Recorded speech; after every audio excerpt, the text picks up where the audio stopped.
Hi and welcome. I'm Shavonn Richardson, president of the Grant Professionals Association, and I am thrilled to talk about all things ethics. So today we're going to discuss GPA ethical decision-making best practices for grant professionals. So just to level set, morals are the principles on which one's judgment of right and wrong are based. Ethics are the principles of the right conduct. And so as grant professionals, we often come across ethical decisions that need to be made. Which way do we go? And this document is to provide some guidance. The first thing you want to do is identify the ethical dilemma. You want to write down what is known, what is not known, or what needs to be learned. At that point, you'll identify if you do have enough information to make a decision. If you've gathered all the facts, then you can proceed to the next step. But before we move on, you want to ask the appropriate questions of the involved stakeholders to learn more. Does this dilemma violate any state, federal, or local regulations or laws? Does this dilemma violate the GPA Code of Ethics? Does this dilemma put the organization or client at risk in any way?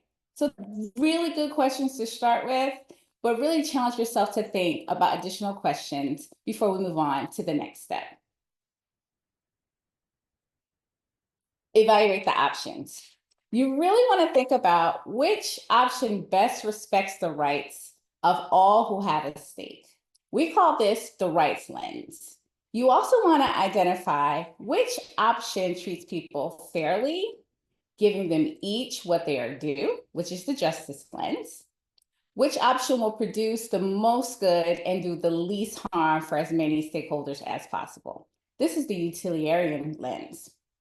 Which option best serves the community as a whole, not just some members? This is the common good lens. And which option leads me to act as the sort of person I want to be, which is the true virtue lens.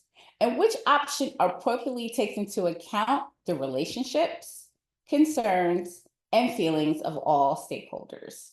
This is the care ethics lens. There are ways that we can evaluate our options from different lenses. As I said in the beginning, sometimes ethics can be complicated, and that's why I provide this guidance on how to make decisions. But looking at it from multiple lenses can help you make a decision. Next, we'll move on to part 3, thinking ahead. Now, after we have identified the ethical dilemma and we've evaluated the options, we want to think ahead to the various outcomes of each possible course of action. We want to evaluate each option independently to determine all foreseeable repercussions, both positive and negative. We want to analyze all repercussions. The grant professional can weigh the support or lack of support for each option. Review these options and their consequences in relation to your values. And often they are honesty, courage, judgment, self-discipline, responsibility, and respect for self and others. And finally, after you've had an opportunity to go through identifying the ethical dilemma, evaluating the options, and thinking ahead, then you can implement your decision. This decision should be in alignment with evidence gathered during all previous steps and demonstrate that decision-making process was utilized. Best practices recommend putting your action in writing in order to solidify your decision and have a record. This could be done with a quick email or notation in your grant files. Lastly, you want to measure your outcome. Now, I know a lot of people will skip this because they're like, oh, I've made a decision, that's all I need to do. But measuring outcomes are really important. You want to review the outcomes of your decision-making process. You can debrief with a peer, colleague, or mentor to assess the full impact of each step, not just the result.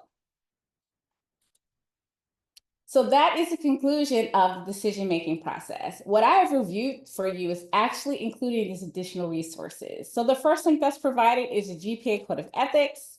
The second link is this actual document that walks you through the decision-making best practices. This is a full document that covers a lot more than what I covered today, but you'll have that PDF for you to guide you through your next ethical dilemma.